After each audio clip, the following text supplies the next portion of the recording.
This is the Bears Barroom Radio Network. The following program is recorded live and intended for all audiences. Radio is scripted now. We just come up with it. We don't use computers. We don't rehearse. We're going to talk about this next. We're going to talk about that. We're going to talk about the Bulls. And then we're going to have Brad Bigson. And then we're going to have all this. No. If you don't know what you're going to talk about in the top of your head before a show, you shouldn't be in the business. I don't know what you got. I feel like Vince Vaughn in a couple's retreat. The Sharks are circling. Old school, baby. You're listening to the Mike North Advantage, and it begins right now. That's right. The Mike North Advantage starts right now. I am Aldo Gandia, Mike's wingman, and there he is. There he is, fresh off of throwing another no-hitter. Mike North, how are you, my friend? Aldo, you look like you're in good spirits. The Bear Barroom, the Barroom. Make sure you follow us, as you can see, and also Win Daily Sports. Check it out. But the Barroom looks resplendent. I don't usually say words like that, but it does today. It's lit up like a Christmas tree. Where I'm in the office as usual, we've been banished because of the COVID situation. People like doing this now. It's opened up new doors for people and stuff like that. But I'll tell you this, we're having a good time. As you can see, good promotional advice by my guy over here, right here on the ESPN 1000. Check out Catch the B Like Mike Show or the Bet Like Mike Show. Today we'll have it on at 11 o'clock Central. I know those guys out east like John Jansen like to say 12 Pacific. Or no, 12 Eastern and 9 Pacific. No, the Midwest of the country, ladies and gentlemen. How the hell are you, pal? I am doing so well. This has been like I was walking the dog the other day and thinking to myself, man, there's a lot of cool things happening in sports. We got the start of the NHL Stanley Cup playoffs, and we had 3 overtime games to start the playoffs with, and it's been great. Now the NBA playoffs started with a great game yesterday, LeBron versus Curry. Man, that was fun to watch, and there's just a lot of cool stuff happening, so good times. Yeah, the NHL is the best when it comes to playoffs. Oh, wait, I just hit something. Okay, sorry. Move over.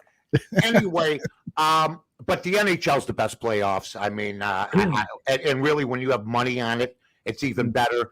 You can trust you're going to get 100% out of the guys. You're not going to have somebody saying, I got a thumbnail out. And I don't think you're going to see a lot of that now in the NBA playoffs, but you saw them all sit out this year while the hockey players continue to play. Hardly any timeouts in the game of hockey. They just keep moving. When there is a timeout, it's a shock. What's everybody doing? So I really believe that's it. I think there's been a lot of good Major League Baseball stuff out there too. We'll discuss that in a minute. But I wanted to tell everybody, I talked to a very influential man the other day, and he said to me, you know what? You're probably the best handicapper I've ever seen. But the problem is you have been cloaked. Yeah, he watches our stuff. He's well-to-do. Mm-hmm. And he says, I'd like to someday think about syndicating you, but you're known more for being a talk show host, even though, you're as good as some of the guys. And he says, who do you admire? And I said, well, Paulie Howard I like Mitch Moss, I like Chris Felica, I like Stanford Steve, I like the guys on the Daily Wager and stuff like that. He says, yeah, and those guys for the most part, because they're on either gambling networks or they're on ESPN, like I am on AM 1000, where we talk strictly gambling, which is a great move by that. He says, but you're a double threat.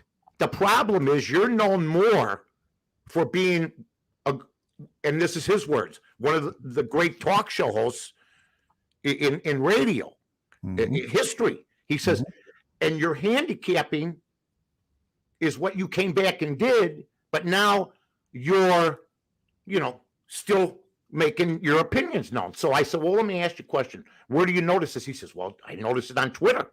So I said, But I said, I got talk shows. I got Bears Barroom with Aldo Gandia. Right. Carmen and I still cover topics at ESPN 1000. Right. Win Daily, Johnny Jansen and I have 2 topics a day. He goes, that's great. That's where you want your topics to be. Yeah. He says, for now on, you should just do handicapping on Twitter. I go, yeah, but I got a lot of people. He goes, hey, I'm just telling you what you should do. whether you gain followers, whether you lose followers, if you got a core, it's about you. He says, you're as good as any of those people. He says, but you're still known for stuff you did 30 years ago, 20 years ago, 10 years ago. So what I asked you before we came on is, how do you change the heading? I don't know how to do any of this stuff. So what I'm going to be doing, folks, soon, because Twitter's become just a vast wasteland now. You can't even. No. I mean, it's gotten to the point where we're back in that I had to put up with in the 90s. It's really the ideal time for me to get off Twitter and not debate. I mean, stay on Twitter, but stay on Twitter for Bears Barroom promotions and in our show, Win Daily. And I've thought about this since he talked to me. He talked to me a couple times. Win Daily and ESPN 1000. And there's people that have said maybe you should just get off the debating. So that's what I'm going to do. I'm only going to debate on my shows that are live like this. And if you have a problem with it and you want to tweet it out, fine. But it's all going to be, I'm going to come up with a new name. It's still going to be under North to North, which is different than what the Barroom did. Right. But that had to be a more different process. But if people decide they don't want to follow, that's fine. Mm-hmm. But it's going to be handicapping. And what I'm going to do, I'm not a hater. You know that. I promote Philly Godfather. I promote all those things. Vegas scores and odds. And I've always been gracious for the most part. And I think they have too. Mm-hmm. I'm going to just be a stop center for everybody that's in handicapping. That's going to be my new thing, because I'm going to listen to this guy, okay? Because I respect the guy. And he says in it is maybe a brighter type of situation. Mm-hmm. He says, but you got to get away from the debating, because you're as good as it comes when it comes to that, but that's clouding what you want to do. Right. And what you came back to do. Right. Good you point. got on ESPN to do that. So it's going to be interesting the next week or two. And also, we're going to have one more thing. Aldo and I have humongous deal coming up. Humongous. That's going to make history. That's involving some pretty powerful people in California and other places. And we're going to have it right here. I believe we're talking July. Correct. And it's going to be, as I think about it, and I know you have too, Aldo, it's going to be, to me, probably the cherry on the sundae. And I'm just excited about it, and we'll be making that announcement soon. I got some other ideas about that, Aldo, but right now we got to discuss the new stuff, because here's one of the reasons I want to get off the debate and the Twitter, except here.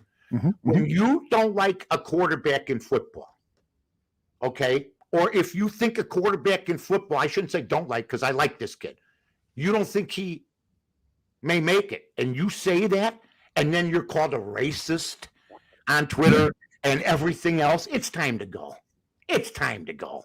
I was a guy that loved Vince Evans back in the day and wanted him to start for the Bears. This nonsense that you're going to just start hurling insults, and that you're going to sit there and I just block people like that. Mm-hmm. If that's your argument for quarterback of the Chicago Bears, you're barking up the wrong tree. With me, I go by ability. Because let me tell you something. Jay Cutler was a white boy, and nobody gave him a beating. So I could say maybe because he was white, they laid off him, couldn't I? But I didn't. So let's knock off the nonsense. The same thing goes with the Tony La Russa stuff. It's getting mundane. If you don't like Tony La Russa because he drank, say so. And if you're going to cloud your judgment because of that and because of other transgressions, that's fine. But because you like Tony La Russa, and I would encourage everybody, I listened to the other day, I took my dog to the dog park where he's now starting to take over, okay? He's together in the corner. Lotto goes, get over here. I'm starting to wonder about him. And then he started pawing his paw at me. He's the one. Be careful. So I'm driving, and I hear my good friend Chris Russo, and I tried to find this cut. And Chris Russo laid out White Sox fans, laid out anybody that would ever want to get rid of Tony La Russa. Just laid him out for about a 10-minute on Mad Dog Radio. And that's the only time I listen is when I'm in my car. I go, wow. I said, what's wrong with everybody in our town that doesn't see this? Because you get all the people. I mean, there's actual talk show hosts in this town that encouraged a mutiny against Tony La Russa in the clubhouse. These same people, if you tell them, if the boss tells them, kneel down and look up at me with doe-like eyes, they'll do it. But they're suggesting mutiny on a professional baseball team where half of the veterans, I understand, had a talk with Mercedes themselves. So if you like Tony La Russa, or you think you should be able to say so. If you don't like Tony La Russa, you got some credibility there, but come up with it. Get off the DUI stuff. It sounds stupid. He had a DUI. Mad Dog Russo said, do you believe Chicago fans think the game's passed a guy by whose team's in first place, who couldn't get out of their way last year in the Oakland series? Couldn't. Were outmanaged. Rick Renteria was so dominated in that series. And he went on to talk about he's a top 5 manager all time. The game hasn't passed him up because he's in first place by 3 games. All this other stuff. And I said to myself, if I didn't know Chris Russo, I'd swear he heard my Win Daily show yesterday. And if you got an opportunity, listen to the first 5 minutes of my Win Daily show later on after this show's over. And here's what I said, though. And this is why Chris Russo's a top 4 guy all time. Now, I haven't talked to Chris forever, but he knows I respect him, and he respects the hell out of me, and he knows what he had to go through, and I know what I had to go through. So we got the same type of mentality. But then I did a little investigating because I know Chris works for the Major League Baseball Network. Now you tend, and Chris has had to answer questions on this, but anybody who knows Chris Russo knows he's not going to hold back.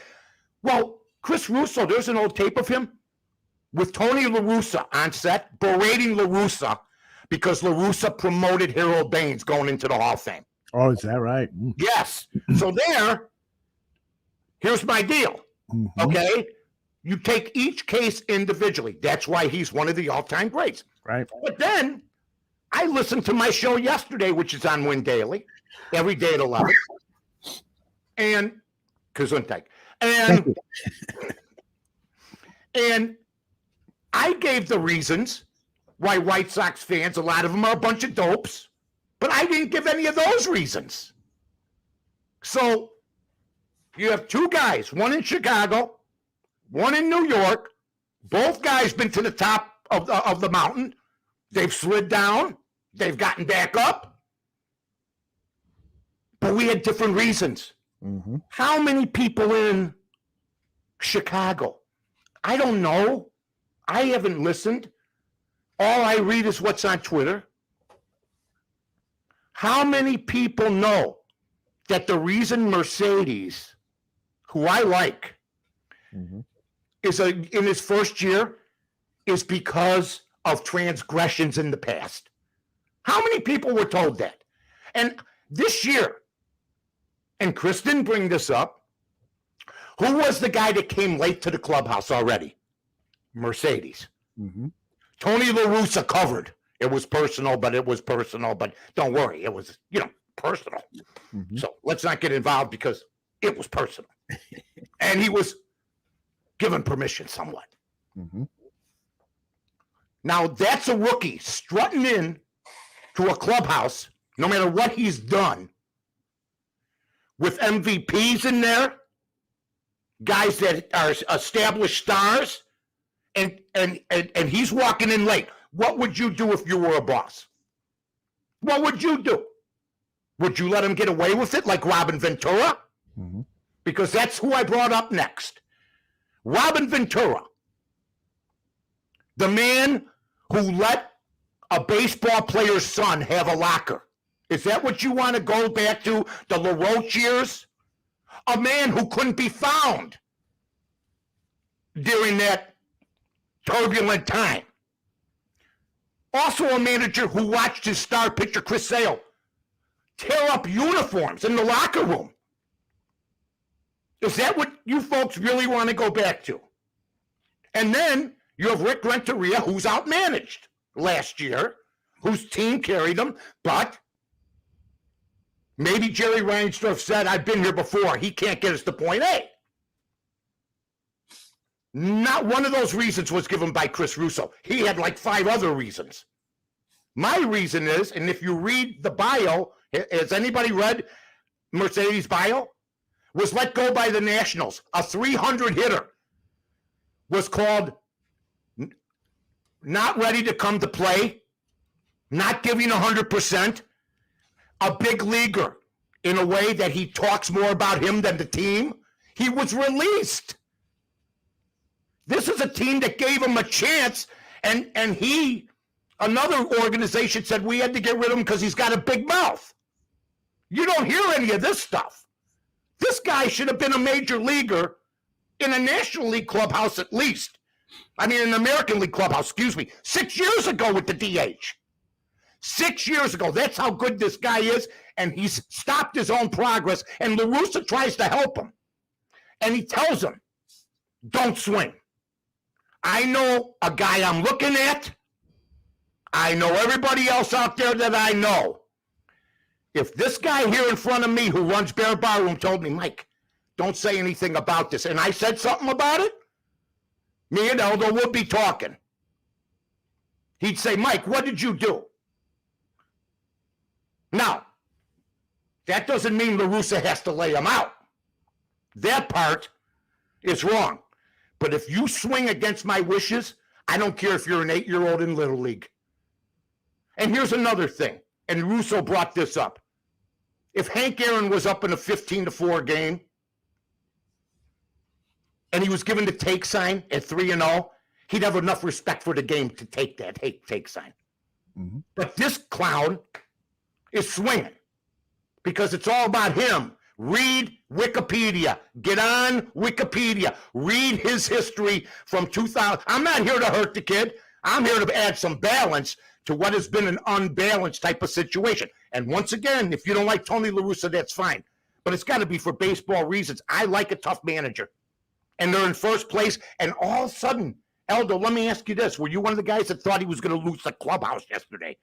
Yeah, I did. I still think that team is in danger of revolting on him. The fact of the matter is that this team was 10 games over 500 with Renteria managing them last year, and they only played like about a third of the season. Mm-hmm. So the talent is immeasurable on this team. You got to give it to Rick Hahn. He's assembled a roster that can win, whether La Russa's managing, Renteria's managing, or I'm managing. So they've got stars and they got hitters and pitchers. It's a loaded team. But over the course of 100 and what? I don't know how many games. 62, I guess they're playing. Although I don't understand why the NBA's only played 72 games. I know. It's played 4 more games. You had to play this goofy play-in tournament. That's another story for another day, though. That's right. But I'm concerned over the course of the season is if he's going to continue to throw players under the bus and say it's okay for the Twins to throw at my guy. They handled that okay. I don't have a problem with that. If he's going to continue to say things like that, he's going to lose his guys. I don't think so. I would like to agree with you, but I think that there was a picture of Moncada and La Russa on the team plane. They're laughing. And you know what? I've dealt with haters my whole life because that's just my personality. I bring up the best in people. But most of this BS that I went through is a lot of BS. And the press will take their own angles. This is a town that wants Tony La Russa fired. But yet Matt Nagy's a good guy now. Think about that. Reverse it. But the only difference is Nagy never will have the resume that La Russa has. And La Russa's resume screams as a top 5 Hall of Fame manager who's won World Series games and been to the World Series. And Rick Renteria can't get hired. Why is that?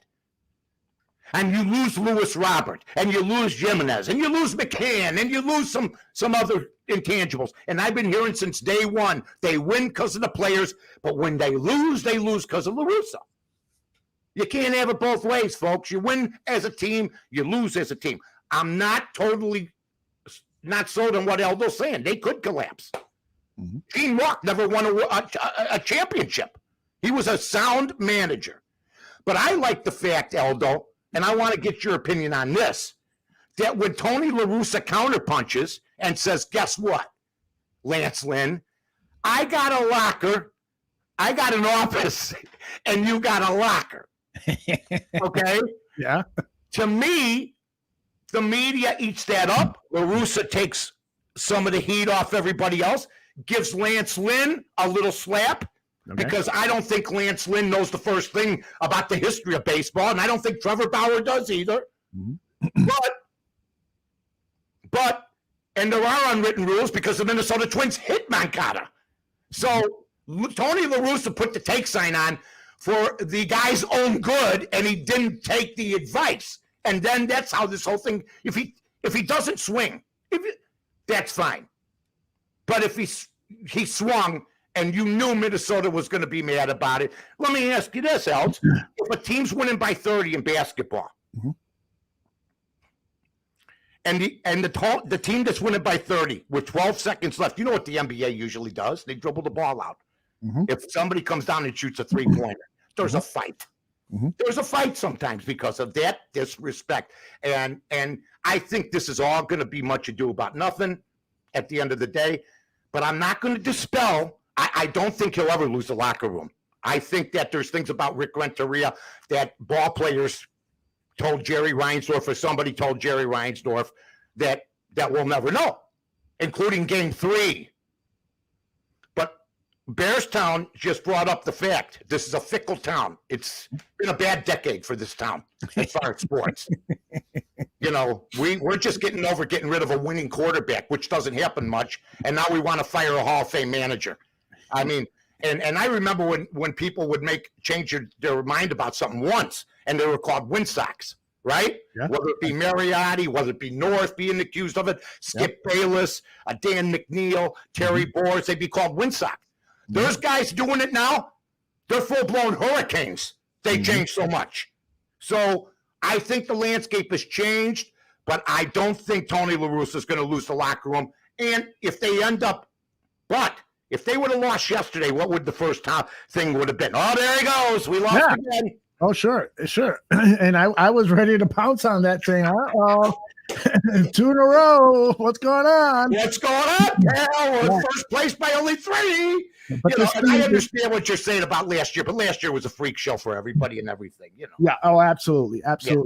But the game has changed, right? I mean, things changed. Yeah, there's 7-inning doubleheaders. Like, for instance, you started the show talking about how you're changing and you're making changes in your career and have. It's one of the genius parts of Mike North is that you've rebranded yourself. You've changed with the times and so forth. It's why you are so successful today and have been successful over decades because you've surveyed the landscape and made revisions. And so other people haven't. I get all that. I agree. Right. And so is Tony making enough changes for today's ball players is the question that was asked before he was hired and is still being asked today. Yeah, I think that there was a situation. And here's the thing that I think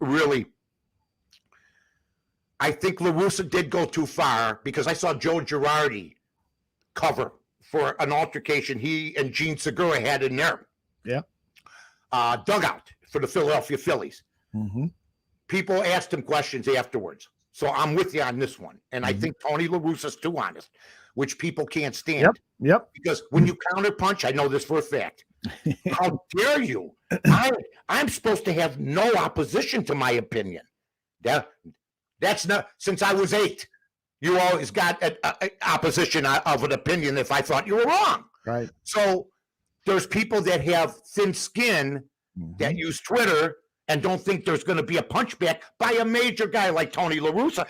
And Tony La Russa doubled down. Lance Lynn, go back to your cubicle. I got the office. This is all on the blessings of Rick Hahn and Reinsdorf. I mean, where was the Sox organization 5, 6, 7 years ago? It was the worst run organization a decade ago of any of them. in any sport. Now, including the newspapers and the media, they're the best. I mean, there's newspapers, the Tribune's in big trouble, yet you got reporters telling the White Sox how to do their business. You got papers crumbling because of the same opinion and no diversity of thought. Either way. So people don't have any brains and they get bought up and they let go of reporters. I mean, Barry Rosner, very good reporter, gone. A lot of good reporters are gone. So when I hear a critic, a newspaper critic, give advice on radio people or TV people, we know the people we're talking about. You used to work for a paper when you were there that had 200 pages. Now it's got 10, and you were part of the reason. And you're going to tell the White Sox how to run things. Reporters are going to, talk show hosts are going to, sports radio used to be in a better spot. And by the way, all these people that don't like La Russa are people that some of them don't like their bosses, but don't have the balls to ever say anything to them. Period. I know this, and so does Aldo. We've been in the business. Now, there's ramifications. When I used to go on the air, and I say used, and I'll talk about Chris Rock in a minute, and I said something, okay? Once in a while, they call me and Mike, don't say this or that. But if I was told, and this is what I did a couple times, not to say something on the air, I'd go back in with Jiggets and I'd say it because I didn't like it, and I got in big trouble for it. It was called the take sign. Don't go there. And I went there more than once because I thought my speech was being stifled. I had enough cachet at that time. No, I didn't. I was just starting. I couldn't listen to, I thought, folks that maybe didn't have what I was supposed about. But I remember saying I was out boozing. And they said, don't say booze on the air. I fought that fight for a week. Jeez, that's crazy. Don't say you went out drinking. I go, wait, you wanted a street guy. Somebody saying once in a while. I mean, come on. I had to take sign in radio, and all these other guys, all these other people that are told don't say anything, they don't. Don't. But because we were all in it at the beginning. Yeah. It's like trying to find America, whoever discovered it. I'm confused now. There's like 9 different people. Columbus, Balboa, Jojo, I have no idea. Some guy was driving his boat and he ran into it. I have no idea. But Aldo and I have been in the business. If somebody on the air is told, don't say this on the air in TV, and they say it, unless they're Bill Curtis, unless they have cachet, then they try to figure out a reason why he said it. It's very simple. Hey, Q from Cincy just joined us. Hey. Thanks for rolling with the punches. We changed the start time just for today. We'll be back to our normal start time, which is now on Thursday. You're okay, aren't you? I mean, by the way, because when I hear early morning, I think colonoscopy. That's the first thing I think, that you're going somewhere for a colonoscopy. I remember saying I can't make it tomorrow at 8 o'clock for golf. They go, colonoscopy? I go, yeah. How'd you guess? Nobody ever gets a colonoscopy at 5 o'clock in the evening. Let me ask you something, Aldo. Have you ever heard anybody going, I'm going for a colonoscopy tomorrow night about 8 o'clock? Maybe you have. Or I'm going for a colonoscopy tomorrow at 4 o'clock in the afternoon. You better watch out. I remember my guy was ready to put me out, and he said to me, before we go, I'm a Cub fan. I went, go. I didn't know if I was ever going to wake up again. That's awesome. That is awesome. All right, Mike, let's talk a little bit about what is going on in the world of sports. I got to get your opinion on all of these no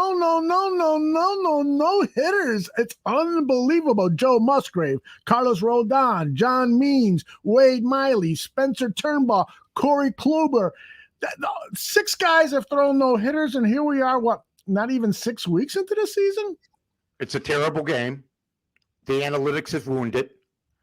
Home run, walk, strikeout. We've discussed this before. Mhm. The Rod Carews are gone. The Tony Gwynns are gone. The other night I'm watching this Moustakis guy for Cincinnati. Yeah. They need a hit. There's men on first and second. The third baseman is playing shortstop. So the left side's open. All you have to do is just stick the bat out. Crazy. Like Rod Carew used to do, stick the bat out. It goes down the third base line. You're on. What does he do? Strikes out. There's men on first and second now. They don't hit behind the runner anymore. I'm going to tell you another thing, and I said this 10 years ago, and people laughed at me. You get rid of the shift. The game was not designed that way. I don't give a damn what anybody says. That would be like saying the NFL saying you can now have a defensive end over the line of scrimmage when the snap is taken. Think about that. You can adjust to the quarterback by maybe being able to set up a foot over the line. I mean, that's a bunch of garbage. And I see so many, the reason you're hitting 230 is because you can't hit, not because of the pitching. I saw a lot of pitchers that could throw hard, but also threw junk. I mean, Bruce Sutter used to strike people out on the split finger. But the fact you can't go the other way and you're a major leaguer, the fact you can't lay down a bunt with men on first and second, I bet these games, nobody out. 3 straight strikeouts. Never moved the runner. I mean, so the game was sold to analytics people, kids, geeks, what have you. Billy Bean this, Billy Bean that. They made a movie about a guy that's never won anything. He's done well. And we're stuck with 235 batting averages because everybody wants a home run and get on SportsCenter. That's the way it is. And the shift should be outlawed, man. The shift, third, short. I mean, come on. I mean, you're going to put 4 guys on one side. I understand you could go the other way, but these guys are paid now. A lot of them not to be bunters. They're pressured to hit home runs right off the bat. The game is dead right now as far as skill is concerned. There's no more suicide squeezes. Very rarely you have stolen bases. I mean, it's just a garbage game now. And to have that many no-hitters, 6 or 7. And did you see the records of the guys? Spencer Turnbull, 9-25. This is off the top of my head, folks. I looked at it. That guy means 17-15. Carlos Rodon. God, I'm on my game today. I'm going to miss it. I'm going to be able to give my stuff at least here. But anyway, 30-33, 4.10. Every one of those pitchers stinks for the most part. And you're getting no hit. Corey Kluber, scrap heap type of guy now, trying to make a comeback. Still a very good pitcher. Has history to his side. I'll give him that. But this is ridiculous. 1 a week. It's not an event anymore. They're going to make it an event. Okay. It's not an event. It really isn't. It's sad what's happened. Now, you and I were following the game of baseball when they lowered the pitcher's mound from 15 inches to 10 inches because guys like Bob Gibson and Denny McLain were just dominating baseball. Is it time maybe to just make the pitcher's mound level or something? And then they'll strike out with that. Then what are you going to do? Dig a hole? I mean, everybody acts like, listen, it wasn't that long ago. Yeah. You see the guy's eyes. And he's got to hold the ball up like this. Is Jed Hoyer listening? I think they should move the rubber a foot back. Jeez.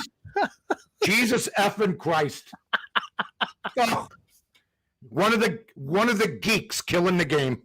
Just you got to learn. You got to hit your way on. And by the way, during the summer months, I think the hitting will get better. But these people, I mean, they're an embarrassment. They don't. When I struck out in Little League in front of my parents, my old man, I'd go 1 for 4. My old man goes, "What happened on that 4th at bat when you struck out?" He'd like shame me. I mean, it wasn't any fun. I didn't want to strike out. I practiced every day. These idiots, what do you take batting practice for? You know what? They take lob pitching for batting practice. Bob Gibson didn't have a lot of no-hitters. He won 1-0 games, but somebody got a hit for Christ's sake. My God. Look at the Bears Down 19 show says that Steve Stone has said to move the pitcher's mound 2 feet back. I'm not saying anything. The guy won the Cy Young Award. Okay, I'm not going to give I'm not going to go that way, you know. And Steve Stone has changed a lot of his thoughts about the game of baseball, and I understand that. But to me, he's just one voice. We don't hear from the other voices. You don't hear how many people have been polled about the 7-inning games. Has the public been polled about it? No, because you know why? Because Major League Baseball don't want the answer, and the newspapers won't print it. How many people are still crying that Madison Baumgartner had a 7-inning no-hitter and he deserves it? I mean, this is why I'm getting off the debate part of Twitter, because it's too hard to explain. And I'm not arguing with Justin Field people that have a picture of Justin Field on their profile. I was arguing with the guy the other day. Oh, you know what came up? The Jordy Nelson, Allen Robinson stuff with us on Twitter. That's where you got to go with me. Or Sebastian Janikowski and Urlacher. Why don't we go like chewed gum in class in 6th grade, too? Why don't we say that? Here's what I'm going to say. The year I wanted Jordy Nelson, and Eldo will be happy, I'm sure. I wanted him for a cheap price. He outplayed Allen Robinson because Allen Robinson was coming off an injury. But Allen Robinson was a great signing by the Bears after that. But that year, Jordy Nelson went well. And by the way, why are the Packers having issues?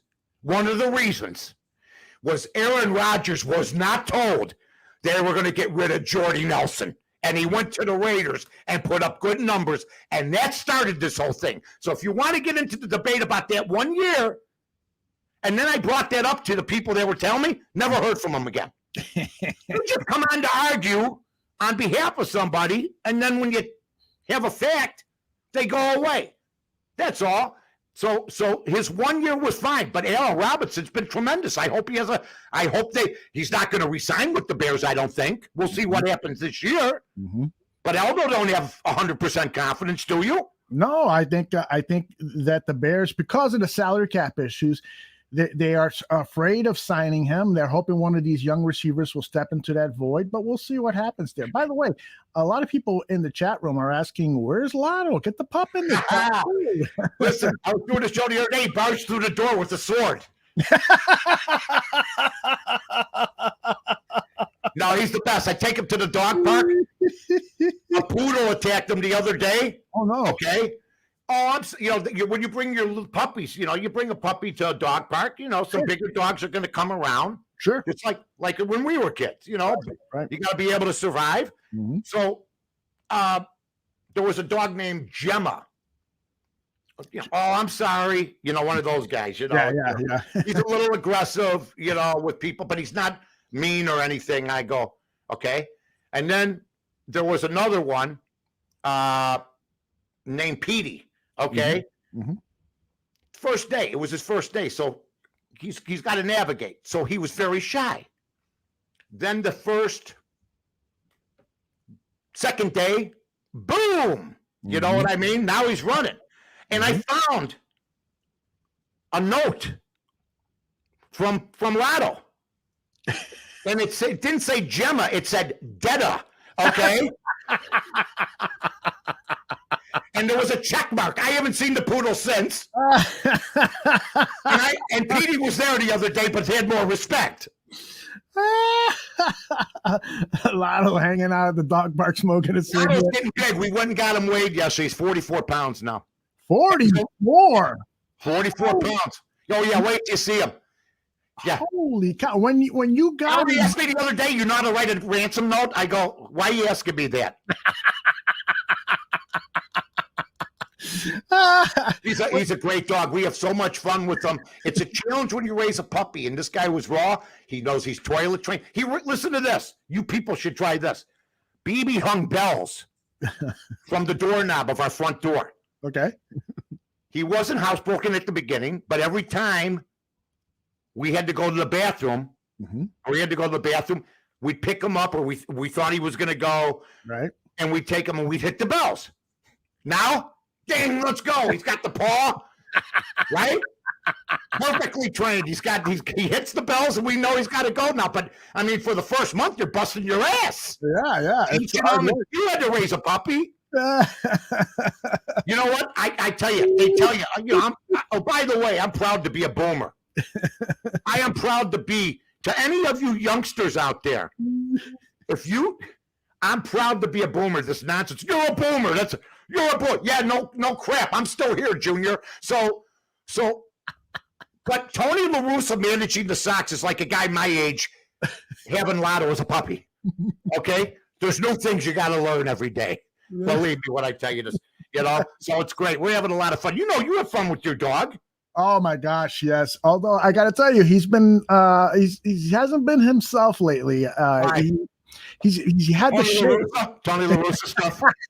That's right. He's upset about La Russa. Wait, Trubisky gone? Or is he's gone? I don't know. Oh, he really misses Mitch. We got rid of. Listen, Tony La Russa takes heat. We got rid of a manager who won a championship for a team that hadn't won in 112 years. He had a restaurant, and then 3 years later, it's burnt to the ground, and he's gone. That is awesome. Mike, the NBA playoffs started yesterday, and what a great game to start things off. Curry versus LeBron. LeBron wins it with a late game three-pointer. And I pulled up the NBA odds to win the conference championships. The Brooklyn Nets are at the top of the Eastern Conference, the Lakers at the top of the Western Conference. I mean, as a professional gambler, is this something that interests you? Maybe to lay $100 on the Sixers at plus 225 or the Jazz at plus 350, or is this something that you tend to stay away from? You know what? I would put something on. I do golf. I just put some money on. Yeah, I wanted to ask you about that too. John Rahm. I just put some money. He's plus 1,400 to win the tournament, and I think he's been the forgotten man lately, struggling with his game. So we'll see. Now, the stuff that I will play some futures. Now, the thing I like here, I like the Milwaukee Bucks at plus 350. I don't think anybody in America thinks that they got beat by Miami last year. They're going to be playing them again, from what I understand. 350 I would put on them, and I'd put 350 on the Jazz. I really believe if the Lakers win, it hurts the NBA even more.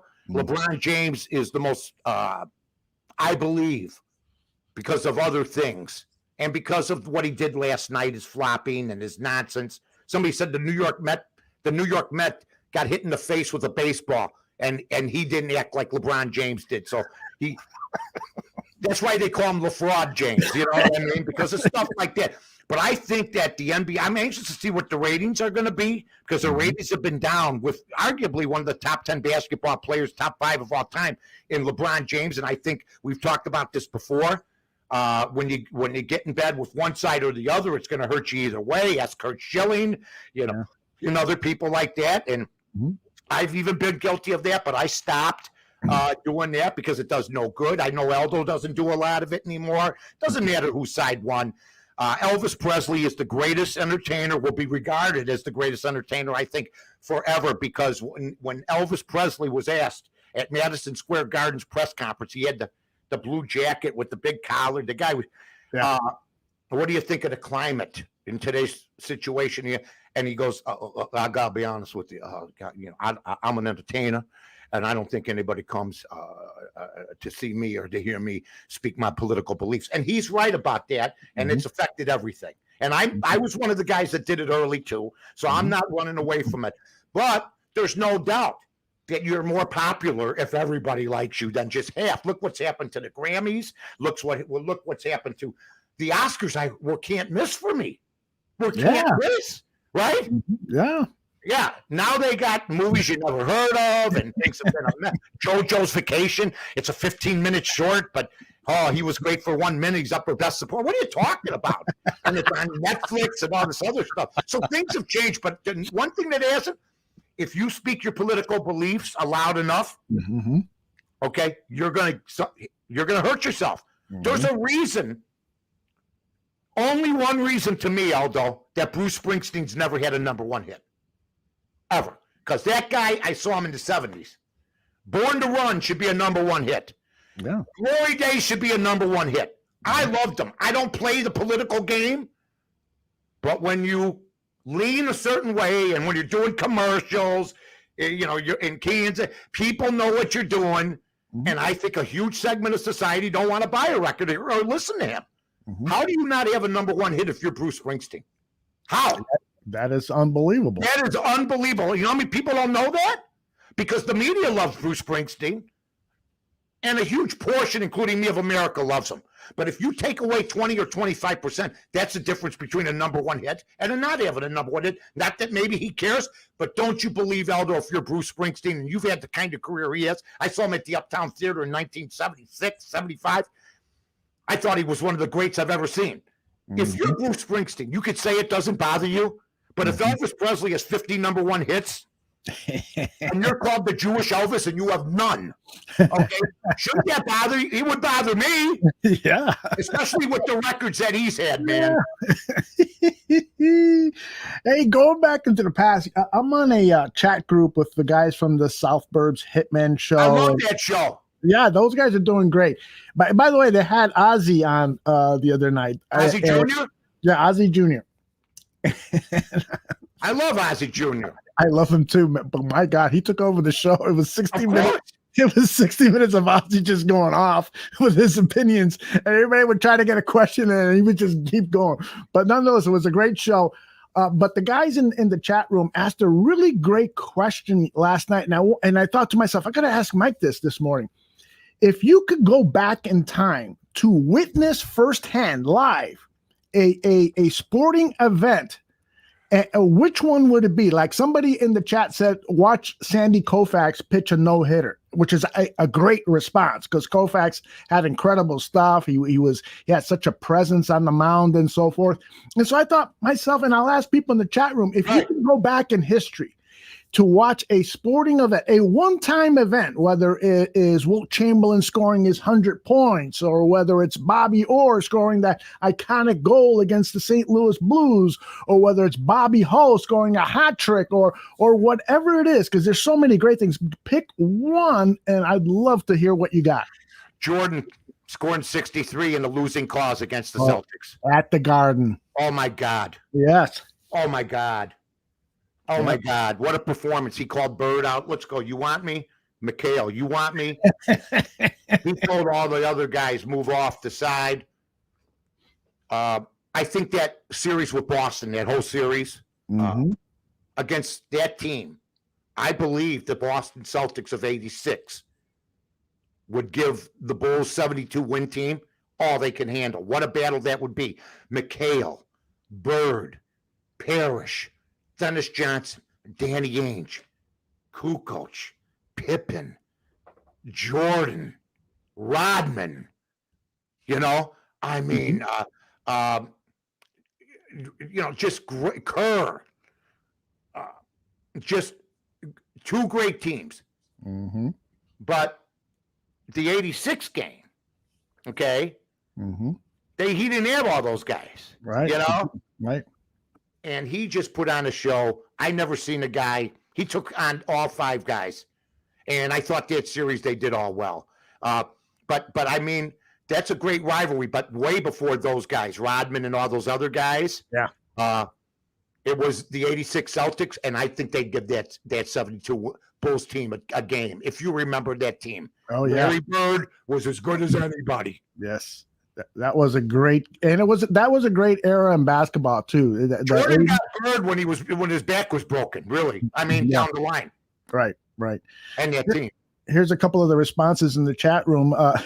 Boy, C. Simp has got like a very specific one. Sammy Sosa hitting his 20th home run in June back in 1998, a night game against Arizona. Holy cow, what did he do? Look into his almanac or something like that to pick that game? It's a very specific. I mean, why his 20th home run? If he's got an almanac, Sammy, or a diary, it says, did not get shipment today. Reaching out. I mean, the guy was a steroid abuser. Come on, you could do better than that. Oh, that's awesome. You could do better than that, man. Come on. Excuse my snorting. That's hilarious. Bearstown says he'd rather go to the 1985 Super Bowl. The Bears won the Super Bowl for once. Man, yeah. that is so. That's I'll tell you what. There's three games. You got the Bears, but see, there's a couple games. The shutout games in the playoffs. Giants and the Rams, or the Super Bowl. So there'd be varying things that would do it. Beating Dallas during the regular season, who'd been our nemesis, 44-0. Oh. I enjoyed them beating Dallas 44-0 better than anyone I had against Green Bay. Yes, Dallas was a giant-sized pain in the ass back in the day. I agree with you, Right? Mike. That was the most satisfying Bears game in my entire life. That was I awesome. loved it so much. And the Suter game, where Sandberg hit the 2 homers. The Jordan 63-point game against 1-on-5. The Suter game. I mean, come on. Bobby Hull. I love Bobby Hull. I could come up with 10 different ones about Bobby Hull. It was good to see him. They had a lot with Steve McMichael. I'm wish Steve, God bless you. God bless I you. always knew you'd handle things, at least publicly. I know that fundraiser, he was there with Bobby Hull. It was good to see Mike Ditka there, Jim McMahon, I mean, just tremendous. And I wish him nothing but the best. But Ric Flair said it best. You can't even imagine what he's going through. Yeah. The Buster Douglas KO. Yeah. Listen to this. I never expected that, and I had about 20 guys to my house. We were watching it. I also, because I love the Vander Holyfield. 2 of the biggest fights ever for me are Holyfield, the bitten off the ear, when he had his ear bitten, and just knocking the crap out of Tyson twice. Just beating the crap out of him. It was beautiful. Those are 2 other great ones, man. That was There's a lot of them. C.S. Hibbs is back. And he says, okay, Joe Borowski picking off Charles Gibson to end the Sunday night game. Who are we talking to, Dustin Hoffman and Rain Man? Well, I'll tell you, one of my biggest disappointments in sports was with the bags loaded. It was June 14th, 1994. Mark Grace fouled out. He's got a lot of them. Look at this. Oh, he's a sick man. Yeah, but that Kerry Wood 20 strikeout game would have been fun to watch. That one. Great achievement, and there's no doubt in my mind the greatest 85 game winner in the history of baseball is Kerry Wood. But watching that game made him just like the Sandberg game with the home runs, the Jordan, everything. Look, he was a great athlete. Injuries hurt him. That's it. I loved him, but he broke off curveballs that, they would tell you today, don't do that. I mean, the guy was still he was dominant. I take nothing away from him, but when they made him a closer, that was the end of that. And I give him credit for trying. Yeah, we love you too. Thanks for bringing some humor. Yeah. All right, Mike, are you going to make a pick today? All right, then let's do this. I thought you were going to forget. Today's picks are brought to you by WinDailySports.com. Follow them on Twitter at WinDailySports. And don't forget to watch Mike's daily show on Win Daily that you can find on Twitter, on their Twitter site at WinDailySports. Mike North, it's all yours, my friend. All right, pal. You need a winner? Is it time for a winner? I really need one. I do. I'm going to take Toronto minus 128 against the Boston Red Sox. I don't even know who's pitching. I know it's in Toronto. The Boston Red Sox are playing good ball. I know Pavetta's pitching for the Red Sox, I believe. He's been very dominant. But there's Toronto's favorite. That doesn't mean anything, by the way. I want to credit the White Sox. They've been stumping Vegas bad. They made the Twins favorites the whole week. I mean, my God, the White Sox have just buried the Twins. And that's the reason you give Tony La Russa credit, because Rocco Baldelli, from what I see, has a lazy team. They lost their hunger from last year, and they're being dominated. That's where, the bigger schedule and stuff's going to come in. But they have dominated. I like Toronto minus the 128. Very good. Very good. I like that. And before we go, I want to ask you, I saw a movie the other night that I wanted to talk about. Okay, here it is. The title is The Last Voyage with Robert Stack, Dorothy Malone. Dorothy Malone from Peyton Place. God bless her. Yes.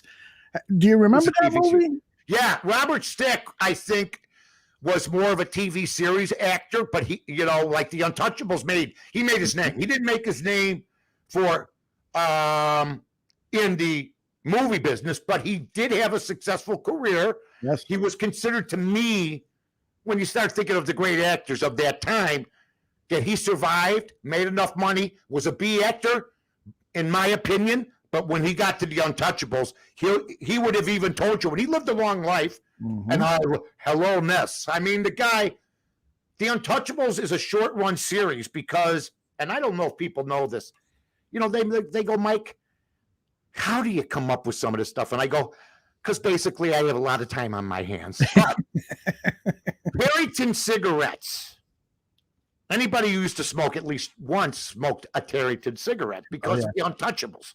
Yeah. Okay? They were the sponsor. All of a sudden, after 1 year, they were told you're no longer the sponsor. And you know who told them? The boys. So back when the United States Mafia, like I like to call them, that would be more the federal branch. Forget about it. I'll go back in the day with the Mafia. Right. The Cosa Nostra. Terryton Cigarettes loved sponsoring the Untouchables. I believe it was Terryton. Maybe it's another cigarette company. I'm going off memory here. We never know what we're going to talk about it. They were gone the next year, and so were the Untouchables. Because it was the history of what they did wrong. You know what I'm saying? Absolutely. Absolutely. Interesting. They didn't want names out, you know? Interesting. So, yep.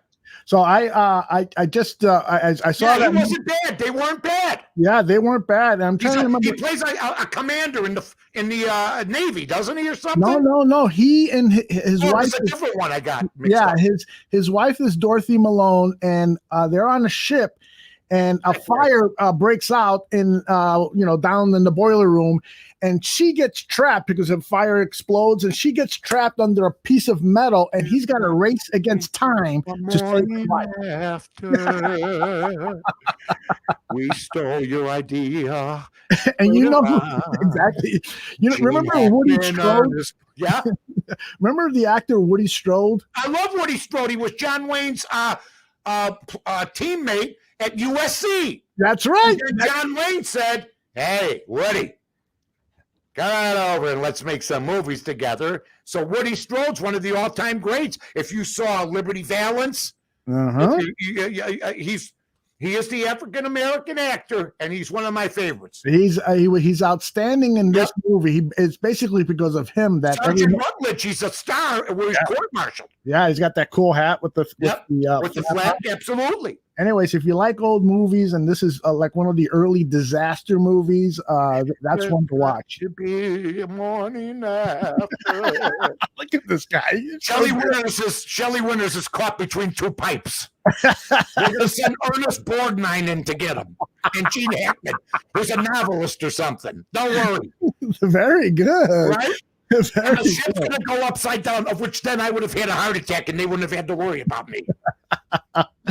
Good stuff, Mike. All right, Mike. We'll be watching the scoreboard. Who's your winner again today? Give us the quick recap. Toronto, where it all started. Bears Barroom, Aldo Gandia, Mike North. Back next week, Thursday. We don't know what time. We'll be on. Don't worry about it. See you later on Win Daily on Twitter, guys.